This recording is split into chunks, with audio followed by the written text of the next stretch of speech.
بسم اللہ الرحمن الرحیم۔ السلام علیکم ورحمۃ اللہ وبرکاتہ۔ ہمارا چینل قصہ کہانی میں آپ کو خوش آمدید۔ ہمارا آج کا موضوع ہے زبیدہ زوجہ ہارون الرشید۔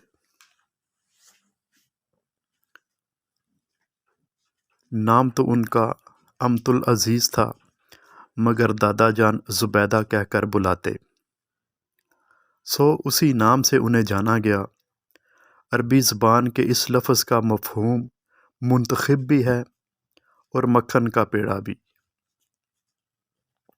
یوں گھر والے تو پیار سے کچھ بھی نام دے دیتے ہیں، مگر عباسی شہزادی نے اپنے فلاحی کاموں سے اسلام کے سنہری دور کی فوک کہانیوں کے مجموعے الف لیلا و لیلا 1001 راتیں میں تو جگہ پائی ہی، رہتی دنیا تک اس نام کے زندہ رہنے کا بھی اہتمام کر دیا۔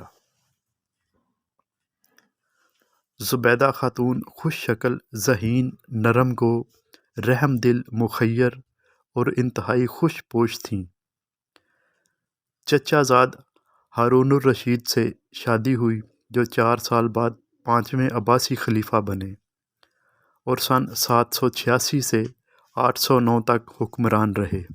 ہارون الرشید کی سب سے مشہور ملکہ زبیدہ ایک پڑھی لکھی اور قابل خاتون تھیں، جو تقریباً 30 سال تک دربار میں اپنا مقام اور اثر و رسوخ برقرار رکھنے میں کامیاب رہیں۔ یوں تو ریاست بھی خوشحال تھی، مگر زبیدہ نے والد جعفر بن منصور سے ورثے میں خوب دولت پائی تھی۔ السیوطی نے تاریخ خلفاء میں لکھا ہے کہ زبیدہ کو والد کی طرف سے قیمتی جائیدادیں، پیسہ، زمین اور ملازمائیں ملیں۔ تاریخ بغداد میں بیان کیا گیا ہے کہ زبیدہ کی دولت میں 1000 ملازمائیں شامل تھیں، جن میں سے ہر ایک بہترین لباس پہنتی تھی۔ زبیدہ نے اپنی جائیدادوں اور متعدد کاروباری منصوبوں کے انتظام کے لیے معاونین رکھے۔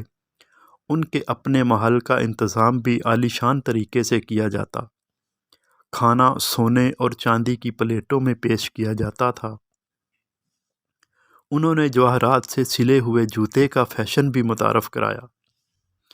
وہ چاندی، آبنوس اور ریشم سے بنی پالکی پر بھی سوار ہوتیں۔ ان کے محل میں دیواروں پر قرآن پاک کی آیات سنہری حروف میں کندہ تھیں۔ محل جانوروں اور پرندوں سے بھرے ایک باغ میں گھرا ہوا تھا۔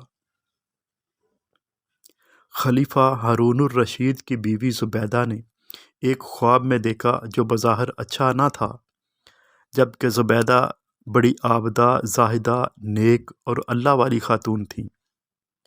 اس نے دیکھا کہ میں ایک چوراہے پر ہوں اور جو شخص آ رہا ہے مجھ سے گناہ کا ارتکاب کر کے جا رہا ہے۔ ایک عابدہ زاہدہ خاتون کے لیے ایسا خواب نظر آنا بڑا تکلیف دہ ہوتا ہے۔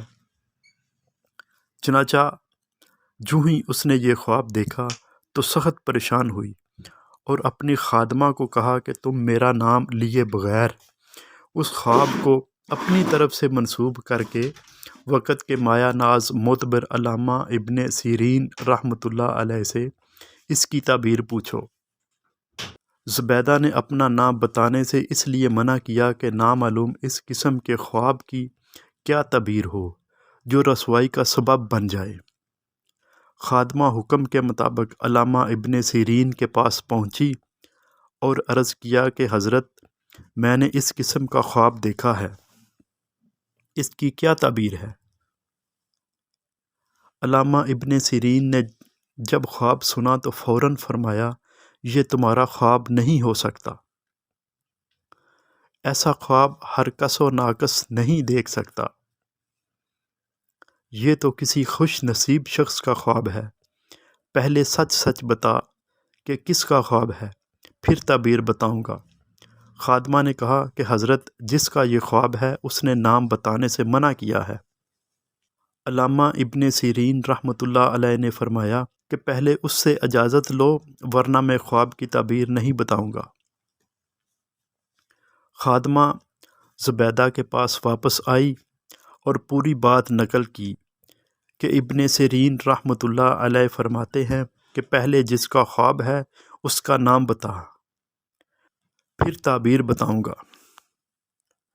زبیدہ نے خادمہ سے کہا اچھا جا کر میرا نام بتا دو کہ زبیدہ نے یہ خواب دیکھا ہے۔ انہوں نے فرمایا کہ میں نے پہلے ہی کہا تھا کہ یہ کوئی عام خواب نہیں، یہ کسی خوش قسمت کا خواب ہی ہو سکتا ہے، اور پھر یہ تعبیر دی کہ اللہ تعالیٰ ملکہ کے ہاتھ سے ایسا صدقہ جاریہ قائم فرما دیں گے جس سے رہتی دنیا تک لوگوں کو فائدہ پہنچے گا۔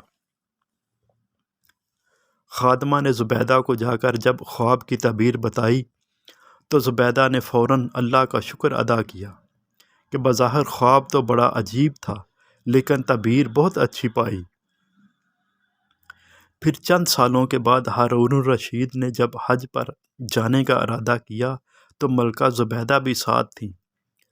آج سے تقریباً 1200 سال پہلے ہارون الرشید کے زمانے میں مکہ مکرمہ میں پانی کی بے حد تنگی تھی اور حاجیوں کو پانی کی دستیابی میں خاصی مشقت کا سامنا کرنا پڑتا تھا۔ جب ہارون الرشید اور ملکہ مکہ مکرمہ پہنچے تو وہاں کے لوگوں نے ملکہ زبیدہ کے نرم دل ہونے کی وجہ سے ملکہ زبیدہ سے درخواست کی کہ مکہ مکرمہ میں پانی کی بہت تکلیف ہے، اگر آپ مناسب سمجھیں تو یہاں بآسانی پانی ملنے کا کوئی انتظام کر دیں۔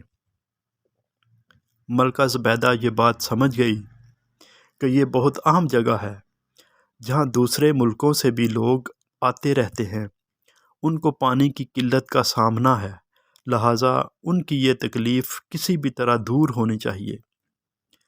زبیدہ نے ہارون الرشید سے پہلے اجازت چاہی جو اس کو جلد ہی مل گئی۔ اس وقت اسلام اپنے شباب پر تھا، کافر طاقتیں مسلمانوں کے زیر نگیں تھیں، مسلمان دنیا کے اندر غالب تھے اور ان کا ڈنکا بج رہا تھا۔ اس وقت ہر فن کے بڑے بڑے ماہرین مسلمانوں کے اندر موجود تھے۔ ملکہ زبیدہ نے پوری سلطنت کے اندر یہ اعلان کروا دیا کہ جہاں جہاں کوئی ماہر انجینئر ہیں وہ سب مکہ مکرمہ آ جائیں۔ اعلان ہوتے ہی تمام بڑے بڑے شہروں کے ماہرین جمع ہو گئے اور ماہرین کی ایک بڑی جماعت وہاں حاضر ہو گئی۔ ملکہ زبیدہ نے ان سب کو بلا کر یہ کہا کہ مجھے مکہ مکرمہ کے کونے کونے اور گلی گلی میں پانی چاہیے، کیسے آئے گا اور کہاں سے آئے گا یہ تمہارا کام ہے۔ سارے کے سارے انجینئر سر جوڑ کر بیٹھ گئے، سب نے باہم مشورہ کر کے ایک نقشہ تیار کیا اور مکہ مکرمہ کے چاروں طرف نہر زبیدہ کا جال بچھا دیا۔ جہاں بھی کسی پہاڑی میں کوئی چشمہ جاری تھا یا نالی کی شکل میں پانی بہتا تھا ان سب کو نہر کے اندر شامل کر لیا گیا۔ تقریباً 14 میل لمبی یہ نہر اس انداز سے تیار کی گئی کہ جگہ جگہ ایسے ٹینک بنائے گئے تاکہ اگر کوئی شہر کے باہر ہو تو ڈھکن اٹھا کر ان ذخیروں سے پانی حاصل کر سکے۔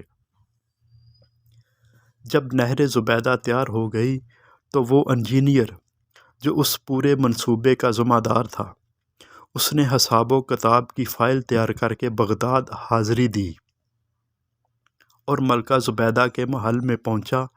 ملکہ زبیدہ اس وقت دریائے دجلہ کے کنارے تفریح کر رہی تھیں۔ اس نے اطلاع دی کہ مکہ مکرمہ سے نہر زبیدہ کا حساب لے کر انجینئر حاضر ہوا ہے۔ زبیدہ نے اسی وقت انجینئر کو طلب کر لیا۔ اس نے فائل پیش کی اور عرض کیا کہ ملکہ صاحبہ یہ نہر زبیدہ کے منصوبے کی تکمیل کے حساب و کتاب کی فائل ہے۔ آپ نے جو حکم دیا تھا وہ میں نے پورا کر دیا۔ مکہ مکرمہ کی گلی گلی اور کوچے کوچے میں پانی کا وافر انتظام کر دیا گیا ہے۔ اب مکہ مکرمہ کے رہنے والوں اور حج و عمرہ کے لیے آنے والوں کو انشاءاللہ کسی قسم کی پانی کی تکلیف نہیں ہوگی۔ یہ حساب آپ کے سامنے ہے، آپ حساب لے لیجئے اور مجھے اجازت دیجئے۔ زبیدہ نے وہ فائل لی، اس پر دستخط کیے اور اس کو درمیان میں چاک کر کے دریائے دجلہ میں ڈال دیا، اور وہ مشہور جملہ کہا جو تاریخ میں آج بھی محفوظ ہے۔ بولیں، ہم نے آخرت کے حساب کے لیے اس کا حساب چھوڑ دیا، اور کہا کہ اگر ہماری طرف کوئی حساب نکلتا ہے تو لے لو، اور اگر ہمارا تمہاری طرف کچھ نکلتا ہے تو ہم نے معاف کیا۔ جزاک اللہ۔